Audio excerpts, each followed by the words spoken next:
Are you ready to push your limits, to shatter expectations and redefine what is possible? Welcome to the Victory Multisport Podcast, the show that fuels your passion and ignites your drive. Whether you're a seasoned triathlete, a weekend warrior, or a beginner dreaming of crossing that finish line, we're here to equip you with the knowledge, inspiration, and community that you need to achieve your endurance goals. We'll celebrate individual wins and great accomplishments, no matter the size, speed, or publicity. Get ready to be inspired by stories of incredible athletes, learn from expert coaches, and discover the mindset that transforms ordinary individuals into being uncommon. This isn't just a podcast. It's your training partner, your cheerleader, and your coach to ultimate victory. So lace up, clip in, and dive right in. It's time to unleash your potential. It's time for the Victory Multisport Podcast. Yeah, welcome to the Victory Multisport Podcast. I'm here with my co-host, Coach Kenny. What's up, Sarge? How you doing, man? I'm doing great, man. All right, great to see you, man. And you've been working really, really hard lately because you're about to go into the water. Yeah, I feel like my skin is all chlorine. I'm ashy. I'm gray. I was green from swimming in the Pittsburgh River. My stomach's still not right from it. But all in all, man, it's been one hell of a training block this past year. A lot of great time in the water. So that's coming soon. For the listeners, Kenny's going to Charleston, South Carolina, swim the 12.5 mile swim around Charleston with Tugboat and with Ben Hawley, two other Victory athletes and friends that we will meet down there in Charleston. So great on you. And I was there with you in the Ohio and the Mon and the Allegheny last weekend, and we got her done, man. That was a day, man. There was a time where you were not going anywhere. You were working your butt off and staying still, right? I felt like Darren went by on a boat, and I'm like, keep going because you're actually dragging me along. I felt like I was hung up. That's right. That's right. Absolutely. And I'm glad you mentioned Darren. Darren, our very special guest, Darren Miller, is with us. Legend. Great to be here. Yeah, thank you for being on the podcast. Thank you for volunteering to come in and share your story with us and with our listeners. We've known you for many, many years. You got really helped Kenny in his first efforts in this marathon swim space, but your story goes way back and way further than that. As an athlete, as a collegiate athlete, as a dad, as a philanthropic most entity. important as a dad, right? Yeah, most important. Best part. But yeah, Dad as moves. a philanthropic force to be reckoned with here in the Pittsburgh area, many different causes that you've been involved in, and we want to kind of try to tell the story, unpack all those things, and really get to know you better and share. Darren is a massive onion you're about to learn. You're going to be peeling back layers here, man. A lot of layers. A lot of layers, boys. Lots of layers. So let's get started. So you're from Murrysville area? I believe? Born and raised in Export officially, but Murrysville, Export, Delmont encompasses the Franklin Regional School District. So I graduated school there in 2001, and then Pennsylvania State University, Penn State, 2005. And I've been in the financial services field for the last 20 years. Yeah, nice. So that area is, produced a lot of athletes, right, over the course of the history of Murrysville, Penn Hills, Western PA sports are what we're known for. Is a lot of football here. Right? Well, not as much on the open water swimming side, gentlemen, as you're well aware, but here in Western Pennsylvania, for those listening outside, right? Yeah, we're going to get to that with Darren being only one of 31 people in total and only 4 Americans to ever complete what's called the Ocean 7. We'll tell you more about what Ocean 7 is. What's funny because Murrysville, we didn't really have anybody athletic wise over there in our athlete base, and all of a sudden now you got Gino and Brett White and Jeff and Derek, like they're just stacking up over and over. So that Murrysville is now not necessarily, it was football, but now it's like triathlete world over there. It's triathlon world, swim world, endurance sports world. And so it's funny when I was selling in my company in that Murrysville space, and I kept talking to people, and they're like, "Man, your energy, you need to meet this banker named Darren Miller." And I kept hearing, and I'm like, "What about him?" And it's like, "Oh, he's swimming these unbelievable lengths. He's running these unbelievable lengths." And that's when I really started to focus on to figure out who he is. And the first layer of onion was pulled. And I'm like, wow, he's doing some amazing things in the endurance world. So that had my attention immediately. Yeah, absolutely. And I know we can start there, Darren. I mean, you swam for Penn State, didn't you? You were a collegiate swimmer? Yeah, so I grew up swimming in Murrysville for Murrysville Swim Club, Franklin Regional High School. Predominantly was a sprinter. Okay. So the old down and back 50 freestyle or 100 butterfly, right? So that's kind of the irony in that you then look at the distances that I then went on to undertake. So going from a sprinter to basically long distance. And, I went to college. After my senior year of high school, I tell a story. I blew a disc out of my back. I went through my entire freshman year. I was basically useless, right? We were going through all kind of physical therapy, trying to get it fixed. And the bottom line is every single day I try to swim and it would just get worse and worse, right? Okay. So there was a period there where I went from, we accomplished some great stuff our senior year, going to states, setting school records. Like we had a great team. And then to kind of have this low point, right? So and especially at 18 years old, right? Whenever all of a sudden you can't do what you normally do every single day, there was that first time in my life that I was like, whoa, I'm not invisible, right? As we all feel at that age. And so I went through about a year. So my freshman year, I really couldn't do much. In fact, I ended up leaving the team probably around like Christmas time because I got to the point where I couldn't even bend over and take my mark without having extensive pain going down my leg, my sciatica, you know? So I got that fixed after my freshman year and sophomore year.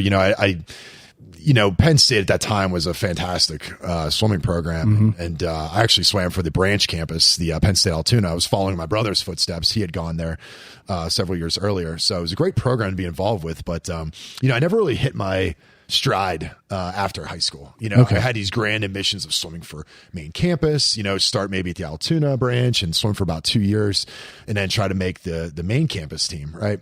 But the bottom line was it just didn't turn out that way. Yeah. And so there's always a little bit of a void. Like I wanted to accomplish more with swimming, and it just kind of hit a wall when I got injured and then not really getting further than my sophomore year. But at that point, I left swimming after my sophomore year. And I remember I got really into weightlifting. Okay. So I went from, I'd always enjoyed being in the weight room growing up and stuff like that, but, back in the day, it was hilarious. I just remember all we cared about was like the bench press and curls and stuff like that. Yeah, maxing out. We had no idea what we were doing, right? Probably what contributed to my injury in the first place. But, after my sophomore year of college, I went to main campus for the last 2 years.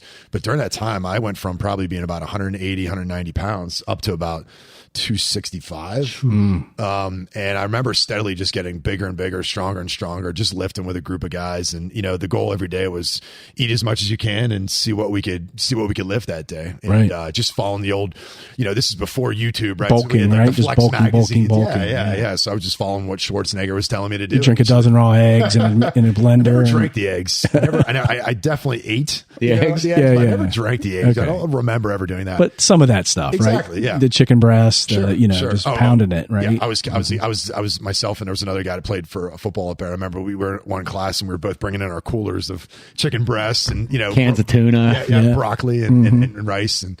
But at the time, I mean, I got my, my bench press up to like 450, 460, something like that, Yeah. Were you carrying good weight or was it bad weight? No, it was definitely, I was more linebacker weight, there was no aspect where I was ripped, right? But I was just thick. I was big. And that's odd for me to think because I've seen your frame for years, seeing you to be 260 pounds. Whew. Yeah. I always joke, I got the stretch marks to prove it, but it was an aspect again, and I'm building toward this kind of extreme nature of who I am, right? This I'm always going at things 100%, right? And aren't we all? I mean, that's why we're all together. True. That's why we have our athletes that are trying to do the same thing. We've got, and we always talk about our athletes just to, frame that up. It could be extreme for them to get their 5Ks. In every month or whatever. And then there's some that are out there doing 200s, like we're going to talk about your 200 that's coming up. And endurance swims with Kenny and all these other things that are starting to really pop off. Even now High Rocks is kind of hot and people are just hammering those, right? Month after month going from Atlanta to Chicago to New York and just hammering those things, but they're killing it. They're absolutely killing it. All these athletes are. And if 5Ks are your thing and your jam, then you're hitting them. Good on you, man. Yep. Let's do it, right? And so everybody's war in their head. Everybody's war on paper is slightly different than everybody else's. So nobody needs to assume that we have to have you jumping off cliffs or out of planes, which we have athletes that are jumping out of planes too, right? And doing those kinds of things. So, but it's good to hear that you feel the same way that you hit walls. You got to find something different. You got to do something different. But, you know, and the weightlifting seems to come into play at some point in almost everybody's story. A lot of times, especially guys, right? Because that's the guy thing, right? 100%. And to your point, everybody has that level of extreme, right? So whether you're running 200 miles or you're running a 5K, to your point, it's not that, hey, I'm better than you because I'm going further. That's completely irrelevant. Because there was a time where I thought running a mile was crazy. Yeah, right? So, absolutely. You know, as I always joke, you know, it's like running that 1 mile in gym class that we always dreaded. Oh, I hated it. And now here, I mean, when I was 12, 13, 15 years old, and then looking at what I'm doing now. And that's the big thing of what I, you know, whenever I get out and I speak, especially to high school kids, you know, and you're looking back and you're saying, I get it. Like, you're looking at me like I'm crazy. And guess what? At 15 or 16, I would have looked at me like this guy's nuts too. Right. But to your point, we never know where life's going to take us. Right. And that's a lot of obviously why I'm here today and telling my story and why you've had so many amazing guests to tell their story. But we all have a story to tell, but it's a matter of when we have that opportunity, we take it. Yeah. And you're always, you're nobody's aware when you're in high school what the pressure of life is going to kind of put on you or you're going to accept, right? We talked a little bit about being a dad, right? Being the most important thing, right? And that's how some of us got started was we didn't want to be sedimentary and not be able to play with the kids. We've had athletes come on and say, I couldn't play with my kids. I was so big.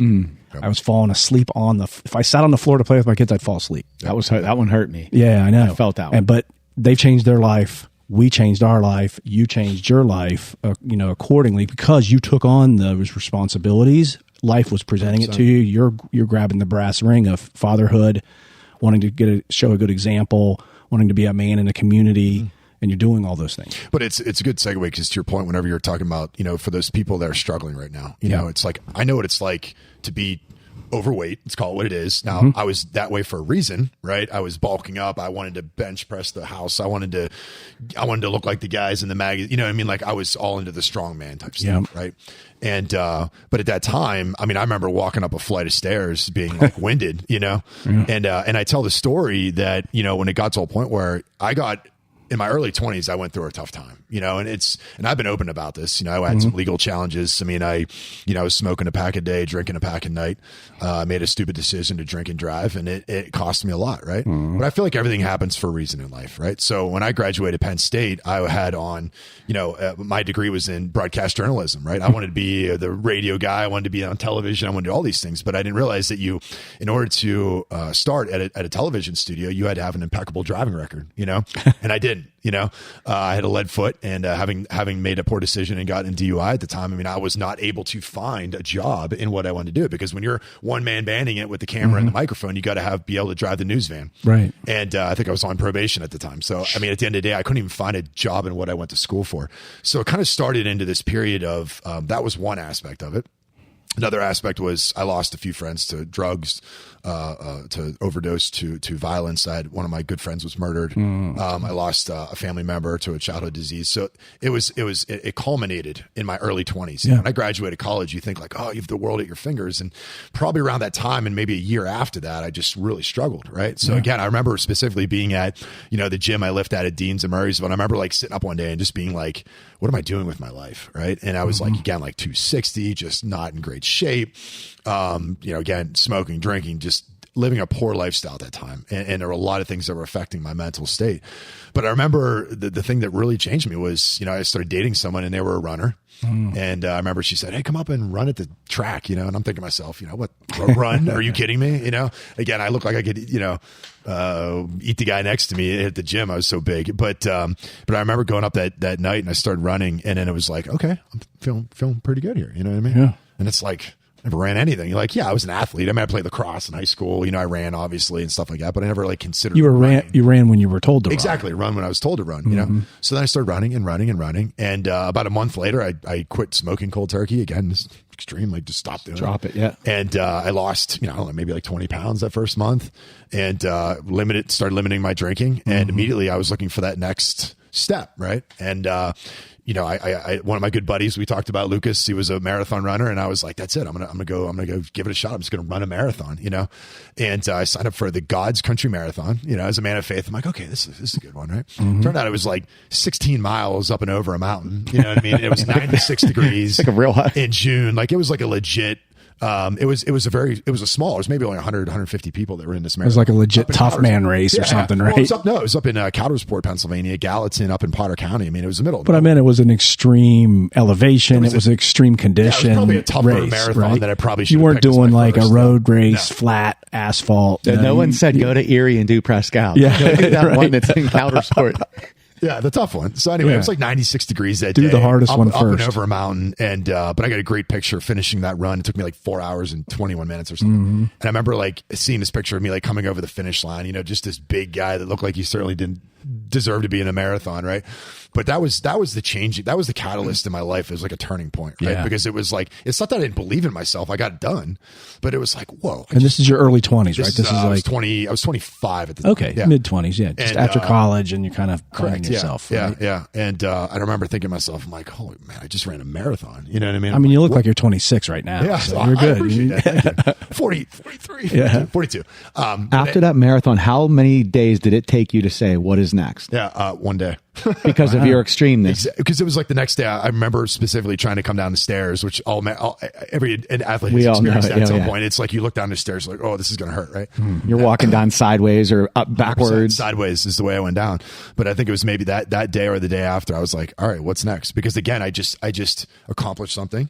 You're moving. You're not moving mountains yet, but you're moving. You're moving small rocks, right? Mm-hmm. And I remember thinking to myself, my next goal is I want to qualify for the Boston Marathon. And that was that was June of 2008 when I ran my first marathon, 25 years old. And I ran 2 marathons after that. I think I did Philadelphia, and there was one other one in there. And then I did the Pittsburgh Marathon in 2009. And the goal at that point was, at the time, the Boston qualifier was the sub 310. Yeah. And so I remember I got it done. I mean, I was down to like 185, so I'd lost about 80 pounds. Sure. So I lost a small person. Your joints had to have been loving you, like feeling good, like a new man. You're running on a high at that point. You know what I mean? It just, and it's true, the runner's high. But I remember training pretty hard for that race and qualifying. But I ended up not even going to Boston, and that's a big piece of this, is like, it's the journey. Right. Mm-hmm. It was like, cool, I just qualified for Boston, but I was more intrinsically like, I was able to accomplish this. Now, like, what else can I do? So I'm like looking already past like something like a Boston, like what's harder? What's the next step? Right. And I had signed up for a few weeks prior to that. I'd signed up for the Mohican Trail. It's in Ohio, Loudonville, Ohio. And this is a pretty hilly race, surprisingly being in Ohio, but it's in a state forest out there. So it was a lot up and down, but it was a 50 miler. Okay. So again, as you're well aware, that's what we call the ultra marathon. So anything past 26.2. Unfortunately, right after I did the marathon, I experienced some pain in my right foot, and come to find out I fractured, a stress fracture in one of my metatarsals in my right foot. So first turning point, like, okay, what do I do? Right. I was on this runner's high, feel great. And I did not want to stop. So what did I do? I went and ran 50 miles on a busted up foot. And another lesson in punishment, right?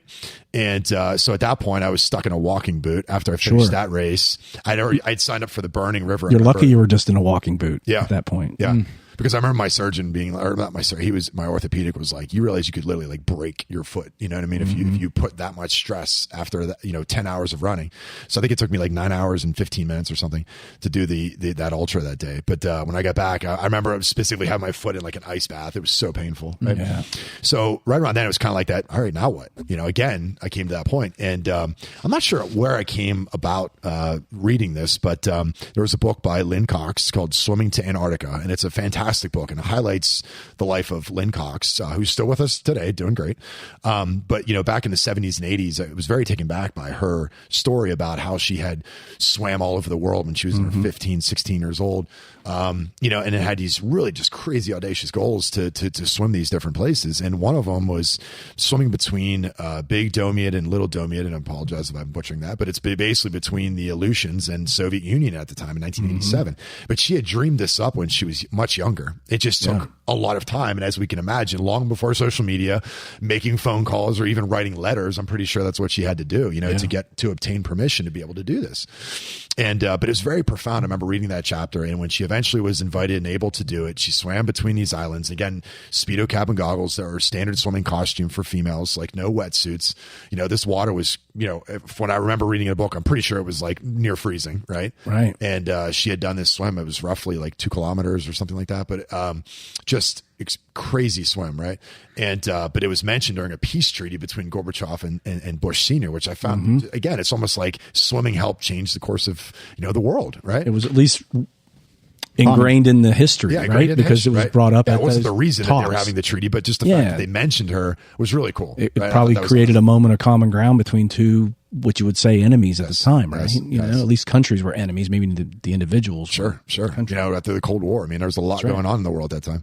But so I was very inspired by that book, and one of the chapters was she swam the English Channel, and I said, in the back of my head, I'm like, that's what I want to do. I want to go. I don't know anything about open water. I think prior to that, I did a 5K in Lake Erie when I was 16 years old. Our high school club team went up there, and a couple of us swam a 5K in Lake Erie.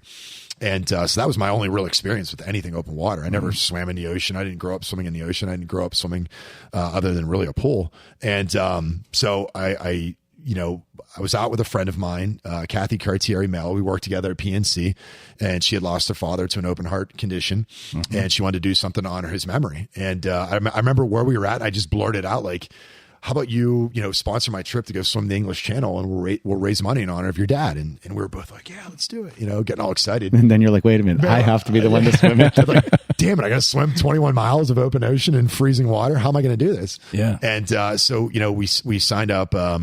We signed up with what they call the Channel Swimming Association, CSA, and it's the governing body in London, Dover, somewhere over in southern England.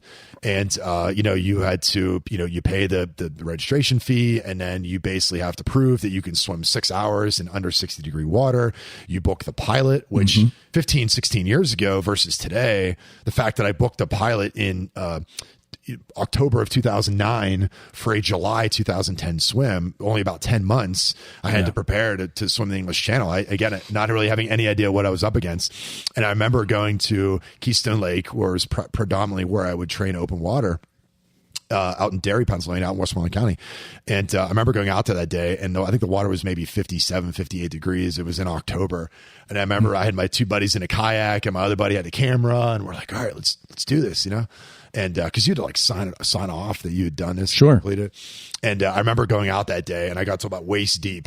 And again, I'm only in the Speedo Cab and goggles, because when you swim the channel by marathon swimming standard rules, again, there's no wetsuits, right? Right. So the original pioneer, Captain Matthew Webb in 1875, who swam the English Channel, first of all, the freestyle, the crawl stroke was not even invented at that time. So he actually swam it basically breaststroke, which is just crazy. Having a rickety wooden boat with a lantern, a rowboat with a lantern. Right? Like that stuff just blows me away, right? So that's why we don't have wetsuits in what we do, because normally it's like, well, that just eliminates probably the number one factor, which is hypothermia, right? Sure. So when the water's only in the low 60s, high 50s, that's the biggest challenge. Takes away artificial buoyancy, right? Certainly the climatization to the temperature and all of that. So it puts the same stress on a swimmer today as he would have had in the 1800s. Yeah. Right? But, going out that day, and I remember going in the water and just and after about 5 minutes of standing there, just starting to shiver, and I'm like, oh hell no, and I was like that, OS moment where I'm like, oh man, this is going to be hard. I got like 9 months until I swim the English Channel, and this water is cold. That first bit of it, man, like I just did it in Portugal. I jumped off the boat when we were docked. And they were real weird about me even getting in, because they're like, I have 80 people on the boat. You jump in. Now I'm worried about you. And I'm like, I have a buoy with me. I'm fine. And they look at you real weird. Why do you want to do it? It's 66 degrees in here. And I jump in, and now I'm like, everybody's watching. I have to go. Like, I made a big deal about it. And I take my first stroke, and I'm like, it takes your breath away. And like, I've even been in that water in Dover with tugboat. In that first couple minutes of your face in the water, your forehead, oh man, it feels like somebody's just stabbing you. It's a whole until thing. You realize, until you're actually in water that cold. I remember I did a lot of my training. It's funny. I swam I didn't have an ocean to train in, but in the wintertime, I literally went to LA Fitness in Monroeville, and it was like a 23.5 yard pool, and it was about 84 degrees. And that was like pretty much my predominant training training, the pool that I could train in, because that was the one that was open all the time. But I also remember, and I'm sure you did this back then, and now it's become a thing for the cold plunges. But you were doing the trough plunge on your back deck, with a sledgehammer, having to break the ice before you got in there. If I would have known, 15-20 years ago that I could be a millionaire by teaching people to swim in the ice and the benefits of cold water, But I remember seeing the videos of you doing that for your acclimatization, right? For your cold water immersions. Yeah. So when I went after I got out of the lake that day, I just remember thinking to myself, like, oh wow, this is really hard, right? And so basically the following months, as the winter it got colder and colder, I would just do everything I could. I'd go out to Keystone in January, February. I got a great picture just floating on the ice. To your point, I had a 300-gallon cattle trough on my deck that I would take an axe pretty much every day and split because it was so cold. In January in Pittsburgh, it's 10 degrees, 20 degrees outside, and I'm out there sitting in the ice. Oh man, and it hurts. It does. Like, it hurts, and I don't care how many times you do it. The mental part you can adjust to, but your skin is like screaming every single time. Well, when Tug and I were getting ready for his attempt at the crossing because of the weather wouldn't allow him to go, but we would go in his pool in April when it was like 48 to 50 degrees. And again, I think it's funny because like not knowing what we think, let's go for 15 minutes today. Let's go for 20 minutes today. Right. You get out of that water and you're almost hypothermic. I can't text because my mind isn't like firing my hands. Right. It was insane. And you can understand how people get in trouble if they're not a skilled in that water. And hypothermia is something that's, like I said, it's the biggest challenge we face as open water swimmers, right? So like, how did I got to a point where I built my tolerance up where I'd be doing it every single day. So I got to a point where I could sit motionless in a vat of ice, literally ice, not like cold water. Right. Sometimes people think of like cold plunges like 50 or 60 degrees. Correct. Like, I think of a cold plunge as you got 3 inches of ice on this thing. You got to break it open, and that water is 32 degrees, right? Yep. So that's what I see as or there's ice floating around on it, right? Yep. But I got to a point where I could sit in that ice motionless for 30 minutes. You know what I mean?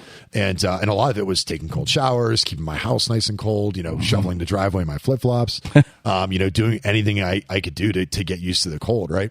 And, so it paid off. Right. And, in addition to swimming in the pool and then acclimatizing to the cold, in July 2010, July 19, 2010, I swam from England to France in 12 hours and 4 minutes, and how we did it then was you're swimming in Speedo cap and goggles. You're on a boat. The boat has the GPS, right? So you follow the boat. When you breathe, you see it off to the right. You have someone there from the Channel Swimming Association. It's putting the timer. They're writing every half hour. They're writing detailed notes about how I'm feeling, what's going on. So when we talk about hypothermia, as someone who's crewed, I've crewed a lot of these swims all over the world as well. Not only swim them, but also crewed them. And the 3 things that you look for is, number one, you have a bunch of questions that you kind of go over ahead of time, right? So if you got a swimmer in the water, you're on the boat, and you're like, all right, give me like 5 questions. Okay. So like, what street did you grow up on? What's your dad's middle name? Like questions that you got to think a little for a hot second. Just a second. Yeah. Just a second.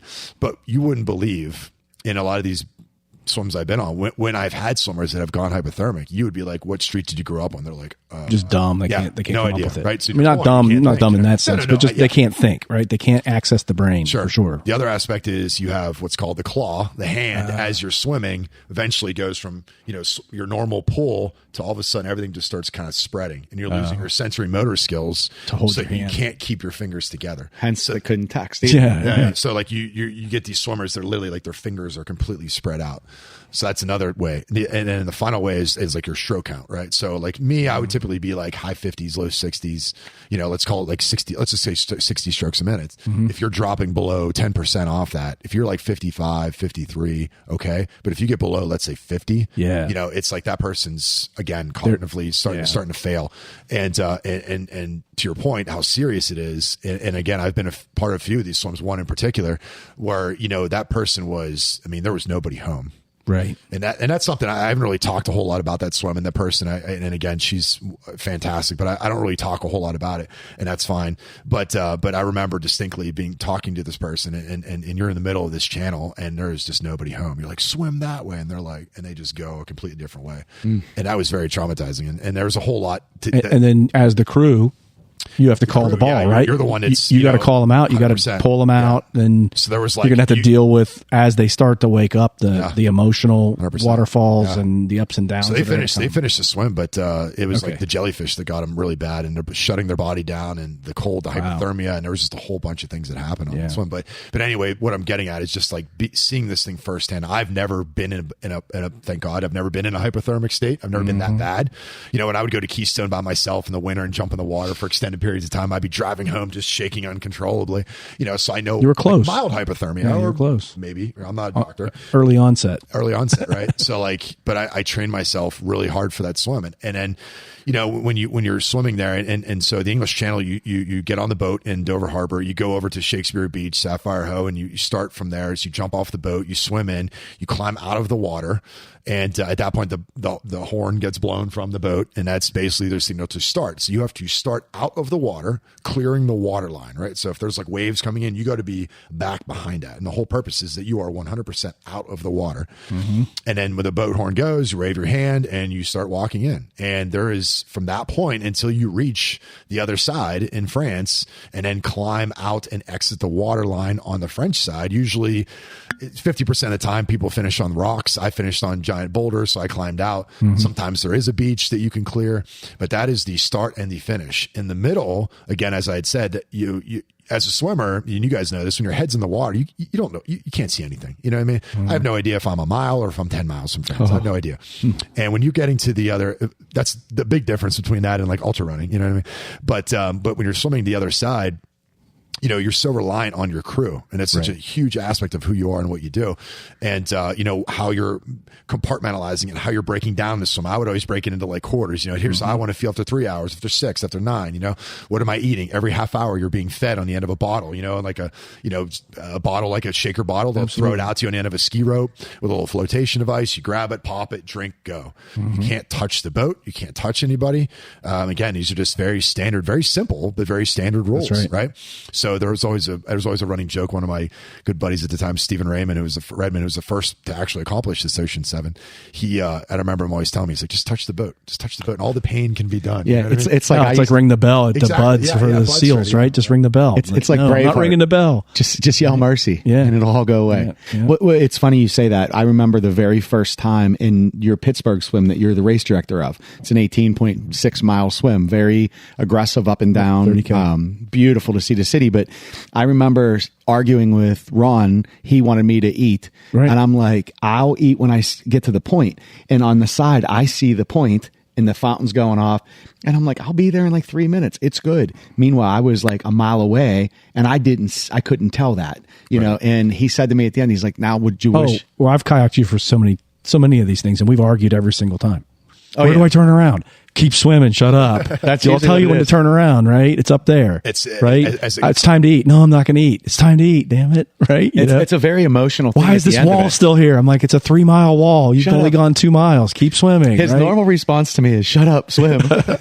I'll tell you when you're done. That's good, tough love. You'll be done when you're done. Right? Like we're going this way. Right? Again, lock up. I'll lock up when I'm done. It's just, and I get it. I understand it. I take it quite easily because I'm in the kayak. So I have all the numbers. I've got the data. I can see a little better because my head's 4 feet above the water. Yeah, when you're in the swimmer, when you're in the water, I remember when he's hangry, he's hungry, he's tired, he's everything, right? He's all at the same time. He's hangry.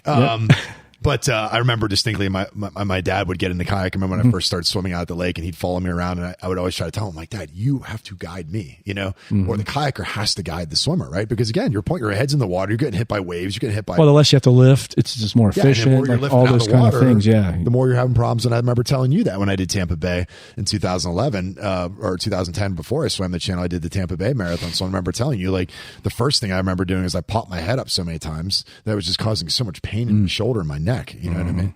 So that's why having that crew next to you, when you're looking at them constantly, and I always remember like doing any of these swims, you're just like, everyone just stares at you, you know what I mean, the whole time. And which is great because they're keeping an eye on you, right?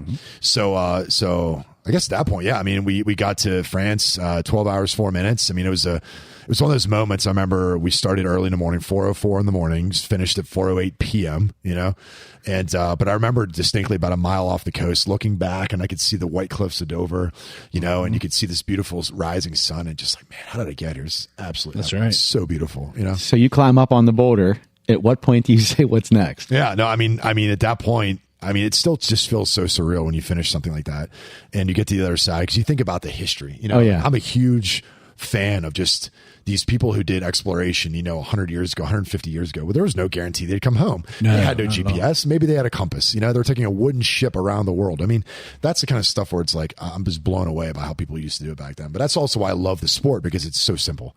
It's literally Speedo cap and goggles. You just need a boat next to you. And 150 years ago, which we celebrated this year, 150 year anniversary.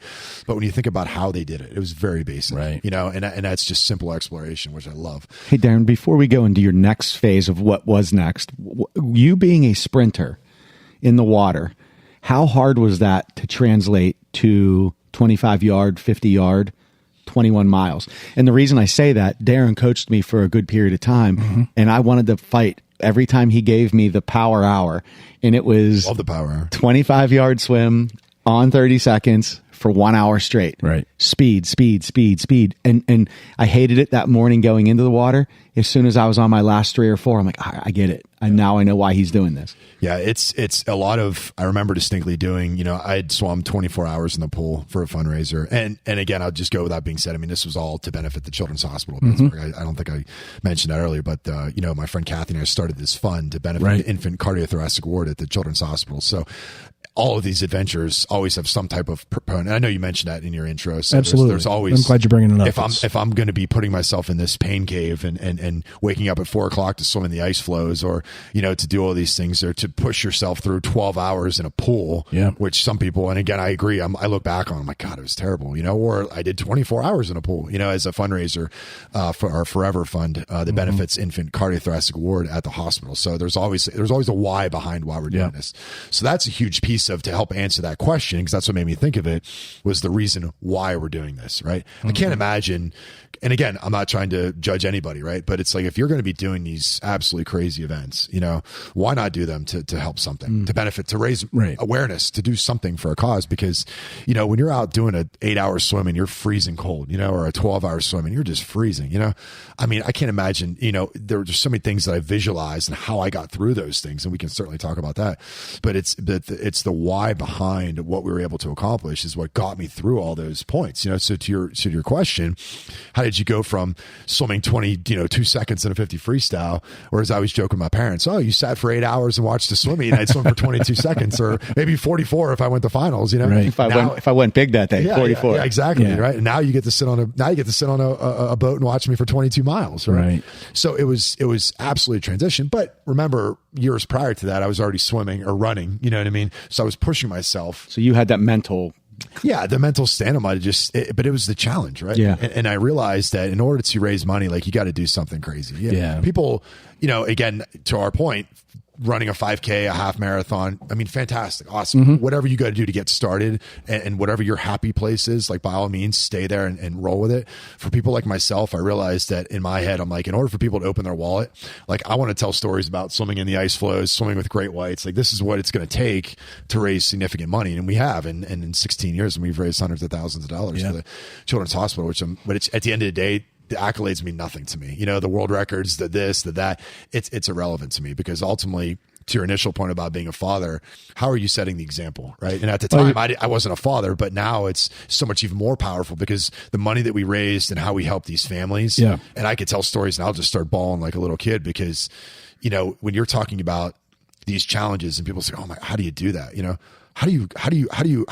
How can you overcome being a parent at the hospital and your child passes? You know what I mean? I have 2 beautiful, healthy children, 7 and 8 years old. I can't imagine them being in the hospital setting right now.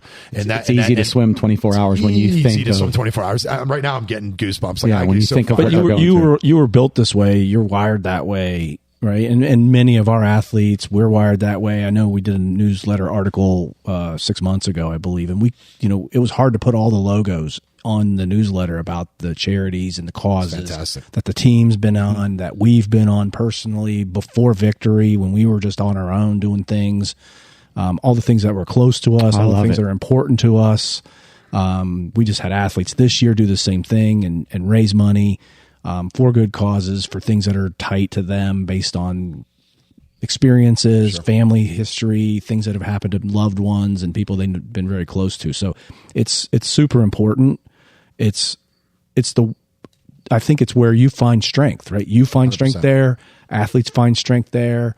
And it's so much more satisfying, I believe, when you're on the rocks in France, knowing you did this for something and for other people that couldn't, that can't, 100%. That maybe aren't able to, or aren't even, here anymore because of a disease or something like that. So you're trying to prevent that. A big piece of, what I talk about. So a huge proponent of visualization. What are you thinking about? Because I've also been on swims where people have completely shut down. They are 100% capable of swimming this channel, but 45 minutes in, oh, my stomach hurts. Oh, I'm cold. Oh, I'm this. Oh, I'm that. Right? No, that you're not cold. Your stomach doesn't hurt. You're psychologically broke. Yeah. You know what I mean? Because you're in an environment where, for example, the second swim I did, Catalina, you're jumping off a perfectly good dive boat into the pitch black Pacific at midnight, right? To swim because hitting lily pads or whatever. The boat pilot wants to take fishermen during the day, so he's going to take us crazy swimmers at night, right? Right. And what's in that water below you, right? Mm-hmm. But I always say the body tries to reject the activity, so it comes up with all these reasons, and it starts playing this movie in your head, or telling you your foot hurts, and then you ignore the right foot long enough, it tells you your left foot hurts. You ignore that one long enough, both feet don't hurt anymore. Because it gets tired of trying to talk you into it because you're not listening to that nonsense. No. But it's the hypothalamus, or it's the primitive part of the brain that's doing that. It's firing those things on the fight or flight response. But the greater brain, the more mindful person, is able to control that. And you've seen it. You've seen people not be able to handle it, not be prepared mentally, prepared physically. We see it every day where people are getting through those barriers all the time. Darren, when you finished English Channel, did you even know what the Ocean Sevens were at that time? Did that creep up on you after to say I think what's that next? Was when I finished English Channel. At that time I did. I think people probably had to be chirping at you, right? I started getting more involved with the sport, because like I said, when I signed up for the English Channel, I didn't know anybody in marathon swimming, right? Mm-hmm. And it was a very, much more dissemination of information nowadays than back then. I mean, there was a friend of mine, who came up with the Ocean Seven, Steve Minatones. I mean, he ran the Daily News of Open Water Swimming. It was really the only online periodical that it was just like articles about, swimming, right. Whether it was the FINA 10K or Olympic swimming or pool swimming or open water. That was really all we had. There wasn't a whole lot out there about, how do you swim the English Channel? You know what I mean? Mm-hmm. So it was out. I mean, there was information like, oh, you need to gain some weight, have some channel grease, swimming cold water, but it wasn't anything like what even it is today, right. 15 years later. Sure. So with you getting into that, is there like when you watch Marvel, they're always like, oh, follow this timeline and it makes every movie make sense. Sure. In the Ocean Seven, is there a chronological order that you chose to follow, or is there one that seasonality? How does that work? I will say I swam the English Channel, so we'll separate that one. There's 7 channel swims, 5 continents all over the world, right? The second swim I did, the Catalina Channel, I signed up for because that was probably the cheapest.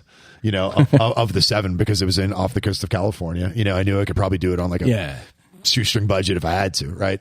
But I was blessed to, now after I swam the English Channel, I started having people, and I built a side business as a speaker because people started saying, hey, come and talk to the Boy Scouts, or come and talk to the Ladies Guild at church, or come talk to whoever. And I'm like, great, this is fun. Like, I was just doing it for free. I'll talk to anybody who wants to hear a story, Mm-hmm. And so at the time I went out to, I was at the Rotary in Greensburg, and I met a gentleman, Pete Dochenez with Trustmont Financial Group, and they ended up being my primary sponsor for the remaining 6. Got it. So it was an absolute blessing to have someone financially back, which is unheard of in our sport, right? Okay. In the sport of open water marathon swimming, it's just simply something that doesn't happen. And so it was, again, to my point earlier about I had an opportunity and I took it. Yeah. And this was just that, like, we're going to get this done. You know what I mean? At the time, nobody had accomplished the Ocean Seven. It was still a pretty new phenomenon, 2009, 2010. Mm-hmm. At the time, I think maybe 6 months prior to that, they'd opened this challenge, right? Yeah. So it became like a global open water race. I remember this one H2O magazine, and it was like, the Ocean Seven's heating up, you know what I mean? It kind of highlighted a couple. It was out of London. They highlighted a few of us that were going after the 7. So the second swim was the Catalina Channel, and I just went after that one because prior to getting this sponsorship, I just assumed I could knock that one out, right, as a secondary one. But as far as the remaining ones, the third one I did was the Molokai in Hawaii. So again, that was still in the United States, even though it was Hawaii, but it was fairly easy to organize that one. Strait of Gibraltar was 4. The 5th one was very unknown, was the Suguru Channel in northern Japan. At the time, there was only, I think, one other American had ever done that. There was only a handful of people. That was a very unknown part of the world. Nobody really had much information on that. The gentleman who came up with the Ocean 7 had swum that channel like 20 years prior, so he was really the main source of information there. Did you have a visitor on that one? I did. We'll get into that in a second. Yeah. The Cook Strait in New Zealand, that one was a little bit more challenging to book. So that's why that one came, 6th. But I would say, again, Philip Rush does a fantastic job down there. Just, again, when you're organizing something from halfway around the world, it's just a little challenging. But the North Channel, that one I definitely put last. The North Channel is between Northern Ireland and Scotland. And, that one, typically at the time in 2010 when I was starting to organize these, nobody from outside of England, Scotland, or Ireland had ever swum it before. My friend Craig Lenning was the first American to swim the North Channel, but anything you read back then was just like mile for mile. I remember there was a really well respected marathon swimmer in our sport, and he said mile for mile, that's the hard. He saw it as the hardest swim, toughest one. Okay, because it was just the water on average at the time. It was 51, 52 degrees. Okay. So you're talking possibly 10 degrees colder than what some people who take on the English Channel in, let's say, September were facing. Okay. So that is a significantly drop. Right. And most people don't really understand how cold that actually is. You know what I mean? Brutal. And it's one of the longer ones. It's over 20 miles too. It's not one of the shorter ones. Same distance. And for 10 to 12 hours. It's not like you're in it for 5 and you get out and warm up. You're in it for. And we're talking water that's literally almost in the 40s. Right? Yeah. So everything I'd ever read at that time by the people who had swum that channel was just, these were just big, burly, strong men, women. Going back to your 265 days, I mean, push some iron, eat everything. It had some insulation on it. Get his big jugs of liquid. But I was trying to put on weight, I remember, for that swim, just to add a little bit extra. And it's like 90 some degrees in Pittsburgh. Every body of water I was swimming in, that top layer was like 90 degrees. Yeah. And meanwhile, here I am trying to figure out how I'm going to go over, when it's 55 degrees outside. And I remember in the morning, it was like in the 40s. And, I get down to the dock and the water's 52.4 that day. I mean, that was, so I knew I wanted that one last. So to answer your question, how I strategically, the middle part wasn't really anything strategic. It was the first one, the second one, yes, but I knew I wanted the North Channel last because at that time, I mean, it was just like, there was only, I think Craig was number 11 since 1947. If you compare that to the English Channel, there's still a third the amount of people that swim the English Channel versus climb Mount Everest, right? So there's maybe only 2,500, 3,000, give or take, that have ever swam the English Channel. But when you compare it to the North Channel at the time, there's only like 10 or 11 people that ever swum it. You know what I mean? So it was looked at as like, okay, this is definitely the hardest thing you can do in our sport. And I know I mentioned it, but of this Ocean's 7, right, that you didn't start off doing the Ocean 7, but you ultimately chipped away and got through all of them. And then, of course, I'm sure it caught some momentum with you, and you're now, I'm going to do the 7, right? And bang, bang, boom, and you got them all done. But we just looked it up before the cast started. 31 people have completed I think it's somewhere around there, 31 or 32 people, but only 4 Americans have done it. And at the time, and maybe still, you were the first American to do them all on the first attempt of first attempt. I was the second American. Michelle Macy. Okay, sorry. She did. No, it's okay. First American. She swam it a month before I did. She finished it.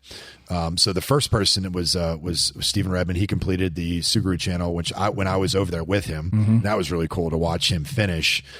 He had tried, I think, 2 or 3 times, I think 3 times, to the point where he was getting discouraged and he was ready to go home. And they had the whole Red Bull crew there following him along and everything. Yeah. And I remember just being there. My brother and I were in Japan, and it was like rough weather, and he was going out and just basically swimming in a loop coming back. I mean, he was getting discouraged, and he ended up going back, and then he came back again to have a go, and he got turned around again.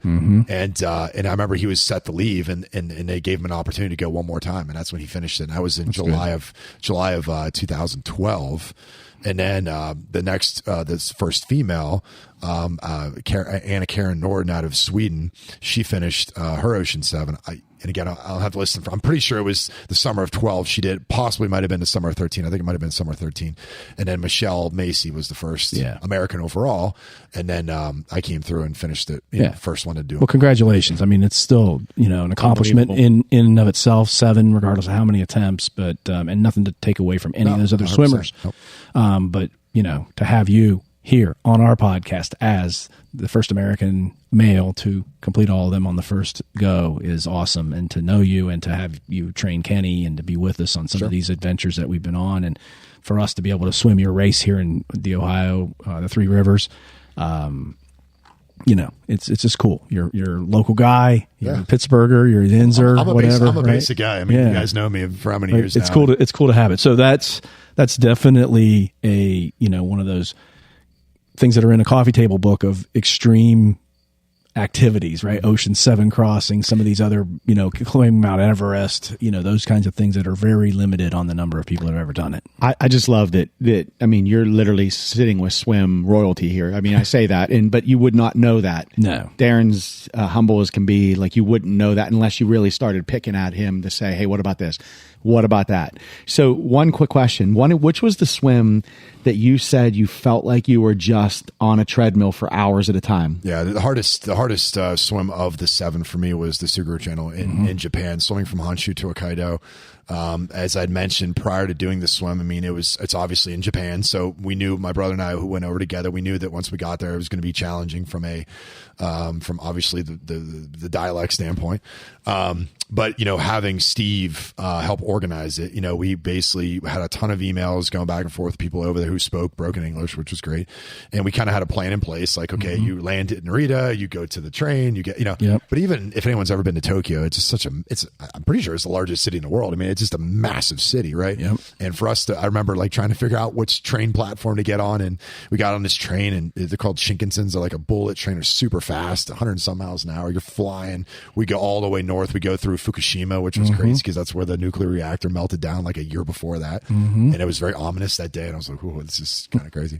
But we got to the northern prefecture, and we checked into this beautiful spot, and we were there for the first couple of days. And the weather was pretty bad. We got pushed back. It was only about 2 days, so it wasn't too bad. But I remember again watching like Steven go through these opportunities and hearing other stories of swimmers that had gotten turned around. It didn't, it's just a very unknown body of water over there. And we didn't even know where to swim. We were up on this like hill. So my brother and I had to like walk down this, I feel like it was a mile or two we had to walk every day just to get down to the place where we swam, And then we had to climb back up this hill to get back up to where we were at. So it's not like anything's perfect conditions, but I got to swim in this little protected area in the sea. But we got out there, and I remember the day we left, and that morning it was just super ominous, clouds everywhere. It was raining.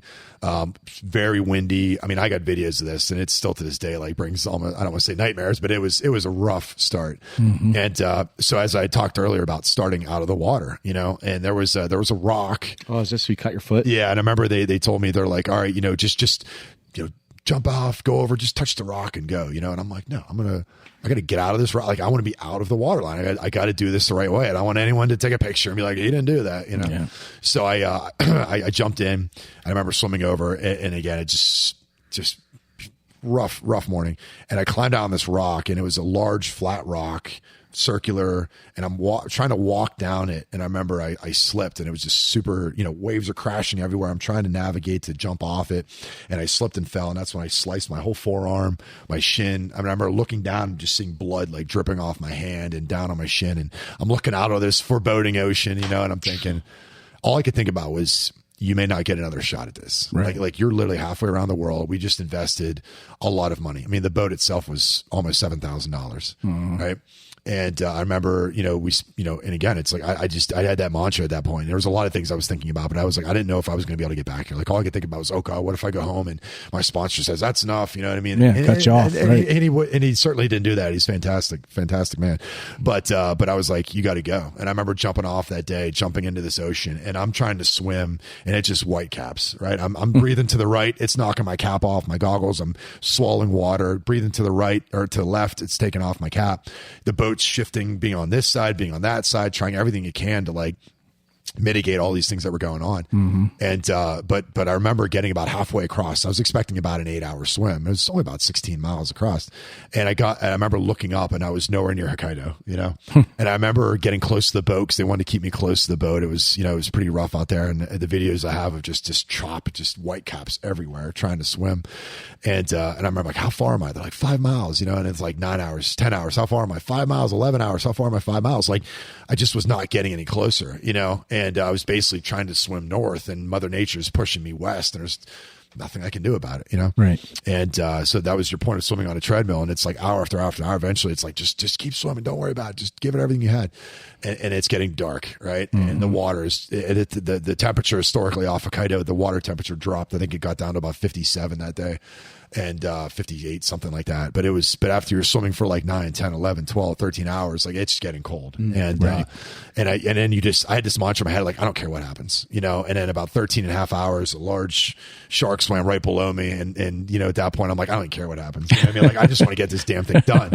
I'm not touching the boat, but if that shark takes me, I'm not going to mind. I'm not going to mind. That's right. You know what I mean? At least I go out. I had my goggles. I had my swimsuit on. I'm good. I followed all the rules. At least I go out doing something cool, raising money for kids. Man dies on after 6 crossings or whatever it was. Yeah. So I just remember, I mean, we got closer and closer and finally finished that swim, but it was, we were expecting 8 hours and it was 15 hours, 55 minutes. So we were in the water for twice as long. Right. Well, I was legitimately, this was maybe somewhere around the same time I was aiming for Pittsburgh and Tampa Bay and getting into this world, you know, and I had approached Darren, and I'm sitting there watching TV one time at home.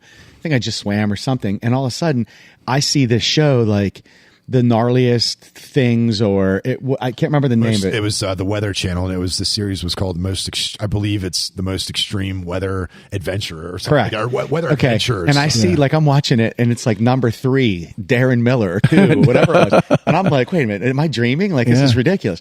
And then I'm watching that swim, and it was that swim, and I could see it. It was a charcoal gray. You could see the white of the water blasting you. You could see the boat moving, and your crew was just looking at you so sad, but like trying to hype you up, knowing man is in one right now. He is in a war, and like you punched through, man, and it was unbelievable. I was sitting there, I'm like, holy shit, man, my coach is he's a badass. Yeah, it was the hardest thing. I remember we got out of the water.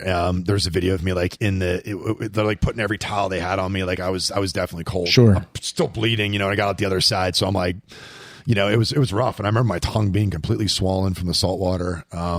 And all I wanted to do was like eat or drink something. And I literally couldn't even take a nap. I couldn't even lay down because like my tongue was swollen. So I'm literally sitting in a chair, just like hunched over. And I remember we're going back on the boat, and both my brother and Steve was on the boat, which was great because again, the pilot and his crew were all speaking Japanese. So Steve spoke bilingual, so he knew Japanese. So that was huge. So that's why I credit him with saving my life. Because at the time, I mean, again, without him being there, my brother had no idea what was going on. You know, so you know, I remember he joked. He's like, "If I don't bring him home, Mom's going to kill me." You know, right. And so thank God he was there. But I remember getting back, and my tongue was completely swollen, and you know, that was probably the hardest day of my life. That channel swim, because again, it was just that mindset of every hour, you're not going anywhere, right? But it was just that never give up mantra, you know. Yeah, and you prepared for, you said 8. It was 15. It's almost double. Like I don't know that too many people would prepare for the worst case scenario of it being double. Yep. Right. And I remember talking to you and Tug about like even your swim, you know, and just my mindset is I'm not going to be the coach that's going to make your stroke perfect. You know what I mean? Because my stroke isn't perfect, you know? Sure. But I just have that grinded out approach, you know? And again, doing things like this hour of power, you know what I mean? Where it's just like it's like a speed, but it's also a distance workout, but it's like you're putting yourself in these different scenarios where you're testing yourself, you know, every day. And I remember reading, you know, it's like do something every day that you don't want to do. That's right. You know? And it's like 365 times a year, you're putting yourself in an uncomfortable situation. And we've said it many times on this podcast. You're never going to stop a person that will never quit, right? You can't stop someone that won't quit. Right? And you won't ring the bell. You're not going to touch the boat. You're not going to do any of that. You're going to have to pull my cold dead finger off this thing, whatever it is, right? And and what I was talking about a little bit earlier, talking about like what do you visualize, and the thing that got me always every time would be I'd have something called the third boat, right? And it's like you have your support boat, your crew's on it, sometimes you have a kayaker, and then there's the boat that nobody sees. And I could get really emotional about it, but it's like, it would be the boat next to me that was like, when I was at my lowest point, like I remember swimming across Molokai, I'm halfway across. I didn't sleep for 2 days thinking about these box jellyfish swimming all around me. And, you know, knowing that we were an hour under the record at that time. And I was so exhausted. Right. But all I could think about was having that boat next to me. And on that boat was my grandparents, you know, my friend Summer, like my buddy Jimmy, my cousin Kara, like the children at the hospital, you know what I mean, that passed away. And all I could think about was my grandparents or any of those people telling me like, just keep going. Yeah. Like this is not hard. You got this, you know? And I like, right Kenny's a master at that. Yeah. I mean, he uses the same philosophy, maybe not in a boat, but that's how he visualizes his races. He puts their names on his bottles, right? So they're with him the entire time. 100%. I think of the guys I served with back in the military, and even people I don't know that I knew were doing hard things back then, right? And that's how I get through things. And I've been in some situations in some of my races where I'm like, well, if the SEALs can lay in the surf and sugar cookie themselves for 6-7 hours, I can stay on this bike for 6 or 7 hours in the driving rain and the cold, whatever it is. I'm gonna, until somebody takes the bike away from me, then I'm not stopping. Exactly. Right. And it's what you've learned. So I talked a little bit about moving boulders, right? You're moving pebbles, then you're moving boulders, and then to move mountains, right? So I remember when I ran my first marathon, I was like, how can anybody run 50 miles? Then I ran 50, and it's like, man, how can anybody do 100 miles? And then you run 100, and then you're looking to what's next. But it's people always say, what's the best? What have you learned, or what have you gotten most out of this? And number one, it's the people and the cultures that I've met around the world. That is just being a student of the world, to understand different people, different cultures, being in environments like what we're doing today, or around other people that just push themselves relentlessly. There's not a whole lot of us out there that want to do these things, right? So just being around people that have that mindset to never stop, no matter what. That's right. But it's ultimately it's achieving a mindset that there's nothing you can't accomplish. Like, you could come to me today and be like, hey, I'll come up with some crazy audacious goal, and I'm going to be like, I could get that done. There's no part of me that's saying I can't do something, right? And that's not something I had, 15 years ago, 20 years ago, when I was going through my rough period 20 years ago, 42, when I was like 22, 23, and I'm going through this really hard time, I didn't have that mentality. I didn't understand that in high school. I didn't always have this killer attitude, mindset. But when you go through these things, when you're taking yourself out of your comfort zone every day, and that's why I always challenge people. It's like when you're putting yourself in a situation where it's like, why do you want to run 100 miles? You know what I mean? And it's like, because it's setting the bar higher, right? And it's challenging myself that, can I do this? Right? So I keep taking over these more difficult challenges, because it's like, I want to see what I'm truly made of. And at the end of the day, and it's not an ego thing, it's just like, I know that there's nothing that I cannot accomplish, right? If it's my career, if it's to mentor my children, or if it's to pursue my athletic career in order to continue to raise money, it's like, I just want to inspire people to be like, hey, I know what that dark place feels like. I know what it's like to be in a place where there isn't light at the end of the tunnel, but what will get you through whatever challenges that you face in life is going to be when you're taking yourself out of your comfort zone. I think Goggins says it best. I'm not going to find out what I'm made of by sitting on a couch or even running a 5K or a marathon. I'm going to find out what I'm made of by putting myself through the most disgusting pain possible. Yeah, growth happens at the end of your comfort zone, right? That's the only way. You're never going to grow when you're comfortable. You're always going to grow when you're uncomfortable. You're going to find out things about yourself, about your why, about what you're made of, about other people around you, right? And we have that conversation with athletes all the time. You're going to find out who your real friends are when you're deciding to do crazy things, and see who's going to be support you. At least they don't have to do it with you. They will. Some will say they never will, but then they end up doing it anyhow. But it's all this change, and change in this regard is always good. And it allows people to expand their universe, expand their comfort zone again and again and again.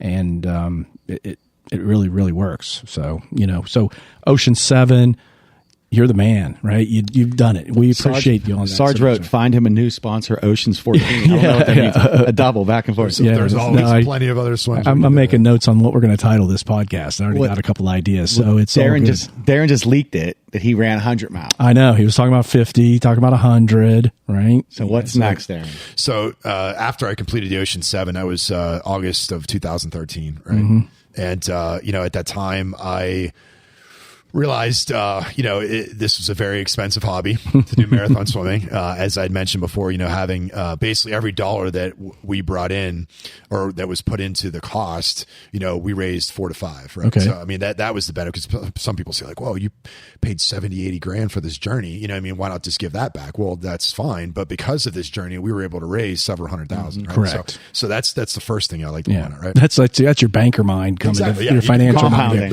You're kind of a return on investment. Right. Okay. We're not going to make money unless we spend some money, but then we're going to make 4 times, 4 times our money. So after swimming the English Channel, At that point, life happened, and got married, and kids came along, and it was something that I realized pretty quickly that running was a little cheaper hobby than than swimming, right? So if it cost me $10,000 to swim the English Channel, I realized I could go run an ultra marathon for maybe $100 or $200, right? That's funny. And you could run out the front door, you could run out at 4 o'clock in the morning, 5 o'clock, whatever, you know what I mean? But especially where we come from now, if you live on the coast, if you live in Dover, or you live in San Diego, or you live in San Francisco or New York or something, like, you could just jump in the river and swim, or you can jump in the ocean anytime and swim. Where we're at, being landlocked in Western Pennsylvania, it's a little more challenging, as you guys are well aware, to find pool time, Right. So especially then having 2 young kids, it was like, all right, how am I going to do this? Right. So it's like, okay, I'm out running at 4 o'clock in the morning. Then I started doing the ultra marathons. So I'd run my first 50 in 2009, and I ran my first 100 in June of 2015. So about 2 years after I finished the Ocean 7,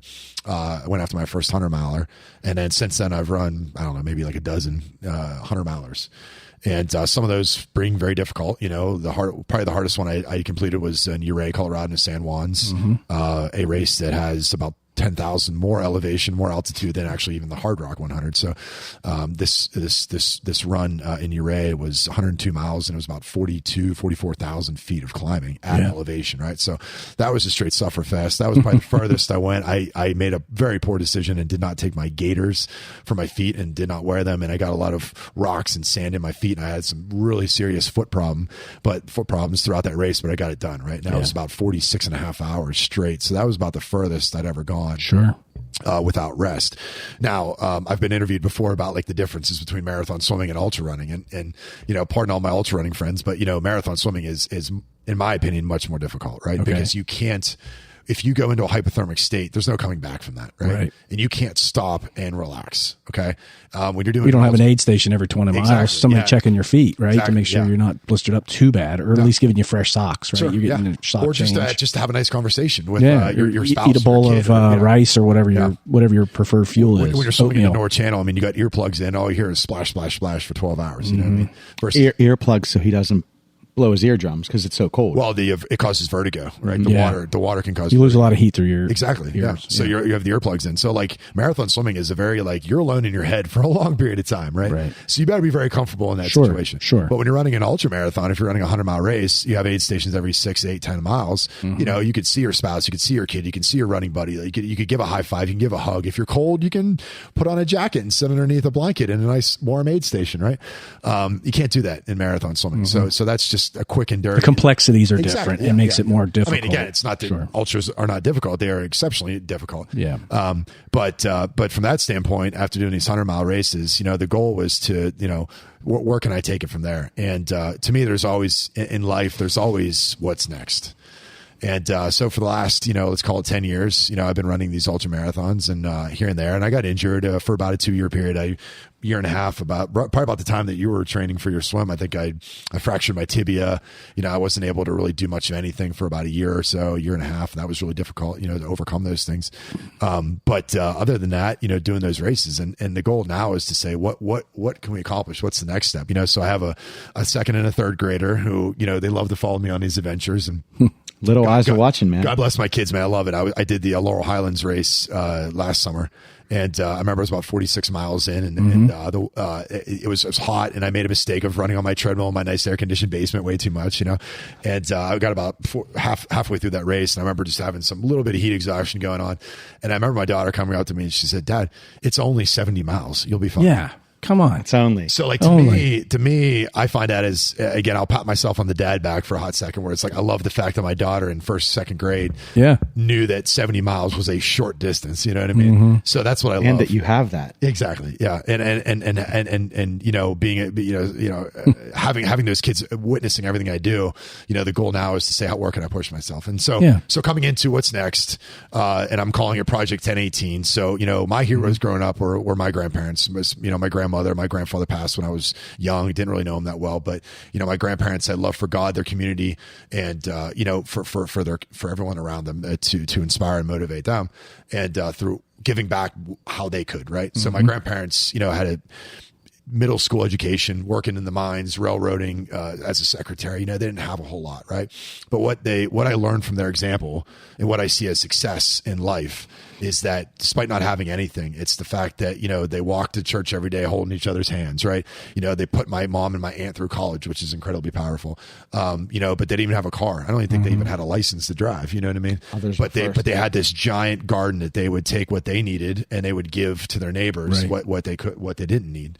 And this is in New Kensington, Creighton, specifically Creighton, Pennsylvania. So it's a small blue collar, hardworking community, right? Between Tarentum and Springdale. Exactly. And, when my grandparents passed, my grandma passed in 1998. I mean, I think their house was worth like $20,000, right? And, but it was a beautiful house right on the tracks there. And, but next to their house was this playground that my brother and I grew up on. And when my grandfather was alive, and even when we were young, they took excellent care of their property. I mean, like people back then that was their, they took care of what they had. It was so powerful to me.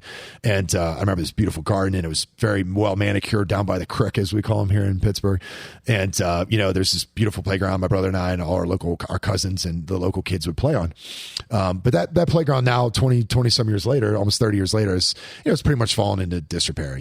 It's there still, but there's, I want to fix it back up. I want to get it to a place where, it can look like what it used to. Right. So the why behind now what I call Project 1018, and it's going to be 6 endurance athletic events.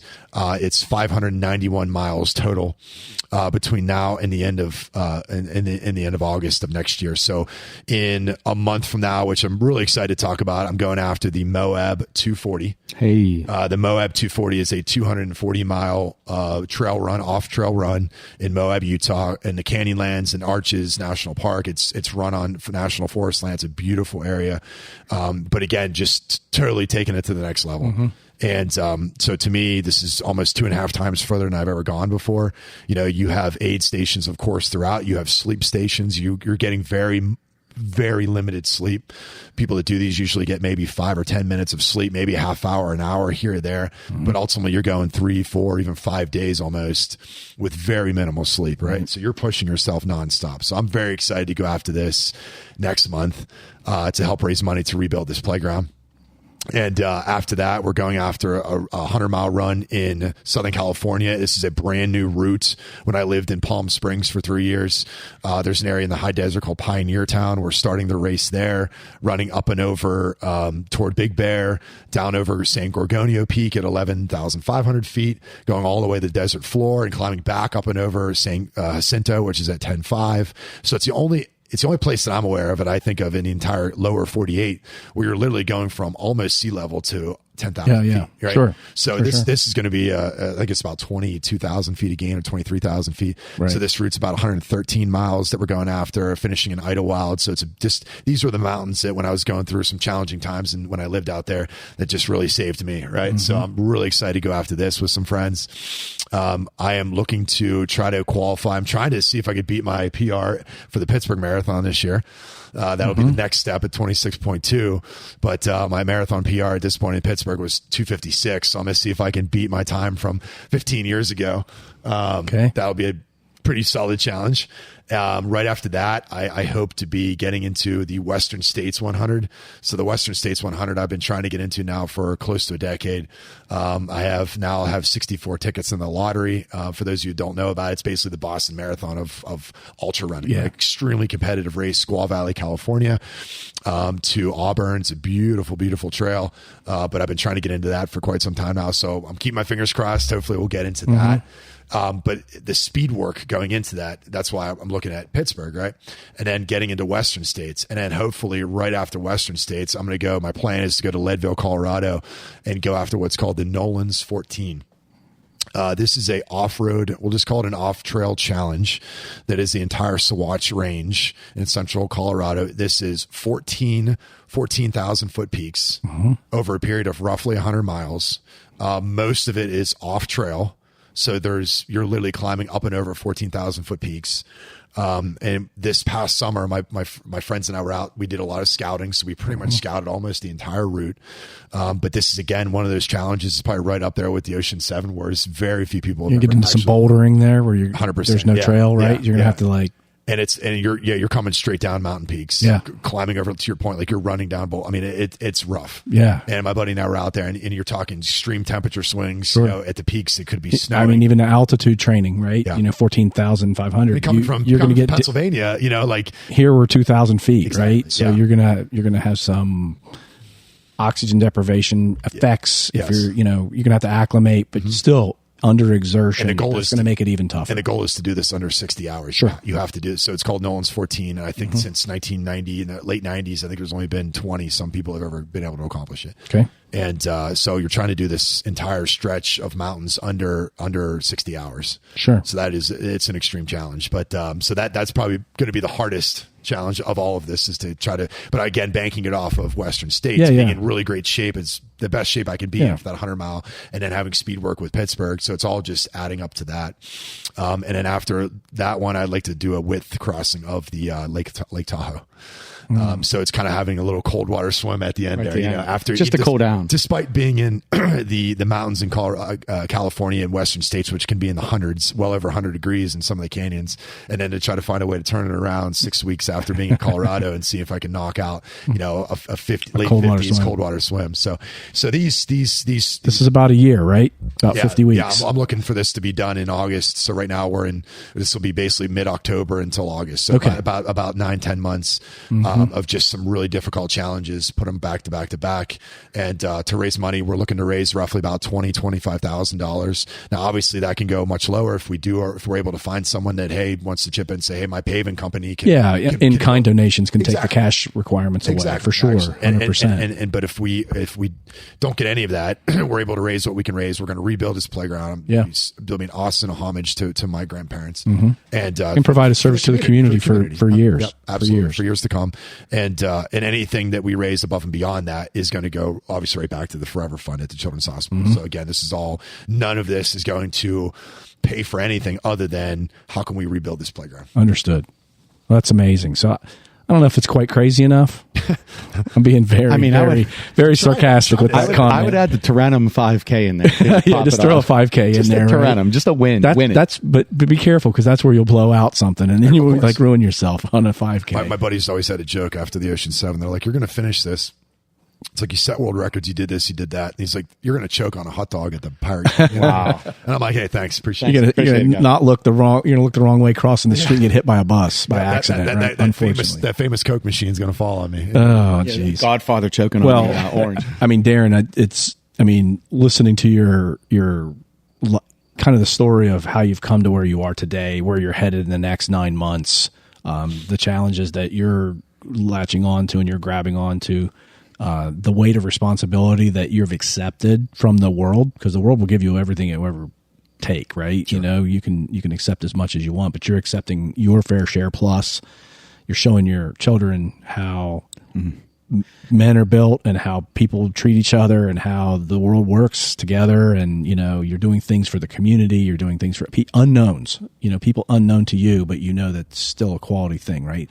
Do the right thing at the right time for the right reasons for the right people. So we're very proud of you for all that. This is not, again, I'm not here to inspire someone to swim the channel or to run 100 miles, but what the premise of all of this comes down to is, if you're going through that dark place, there is a light at the end of the tunnel. Yeah. And I've been there, and there's people listening to this that might be going through it right now. And it's like, talk to somebody, get it out there, seek help, whatever challenges that you're facing. You know, there is a light, and we find that light through endurance. And that's how I was able to get myself out of that place. So I don't care if it's running a mile, you know, and you weigh 300 pounds and you're a smoker, just get out and walk. Yeah. And eventually you're going to be able to do a 5K and maybe even a half or a full. Well, I think it's an encouragement and a motivational story about, you know, stacking your deck the right way, stacking your life in a way that serves others, serves a purpose, challenges you, but provides these things, like whether it's a role model example for your children or other children, whether it's helping the community out because you have a connection to it, or you're just helping the greater community like you're doing with the Children's Hospital, right? That money's going into the research that's going to help thousands of people someday. Sure. We don't know when, don't know how. You're not the scientist behind it, but you're still doing your part, right? And everybody has a role to play in the show. Find your space, make your mark somehow. Absolutely.